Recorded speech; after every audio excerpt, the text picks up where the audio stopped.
Sir 57 నంబర్తో పేరు కనుకుంటే వాళ్ళ జీవితం ఎలా ఉండబోతుంది అంటారు? అసలు నీ పేరులో 57 నంబర్ ఉందా లేదా అనేది నీకు ఎలా తెలుస్తుంది? ముందు అది తెలుసుకోవాలి కదా. నీ పేరులో ఏ నంబర్ ఉన్నది, ప్లే స్టోర్లోకి వెళ్ళండి.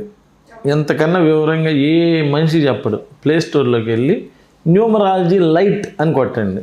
ఓకే, ఇన్స్టాల్ చేయండి. నేమ్ అడిగిద్ది, మీ పేరు కొట్టండి. కింద రైట్ సైడ్ డౌన్లో ప్రొడక్షన్ అని ఉంటుంది, అది నొక్కండి. మీది ఏ నంబరు దాని ప్రొడక్షన్ వచ్చేస్తుంది. ఓకే, సపోజ్ అలా నొక్కినప్పుడు 57వ నంబర్ వచ్చింది అనేది కదా ఇప్పుడు మీ సమస్య. 57వ నంబర్ వస్తే ఏమైద్ది అనేది నన్నే అడగక్కల, అందరం చదువుకున్నాం కదా. నీ ఫోన్లో కూడా వచ్చింది కదా. ఏమొచ్చిందంటే people having names in this number seek spiritual bliss, వీళ్ళకి ఆధ్యాత్మిక చింతన ఎక్కువగా ఉంటుంది అని నీ ఫోన్లో చెప్పిద్ది, అమెరికా ఫోన్లో చెప్పిద్ది, రష్యా ఫోన్లో చెప్పిద్ది, అంటే ప్రపంచవ్యాప్తంగా ఒకటే చెప్పిద్ది. అంతేగా ఫోన్లు మారవుగా, మారుతాయి ఏమన్నా ఫోన్లే. Like philosophers they declare that all world pleasure are temporary.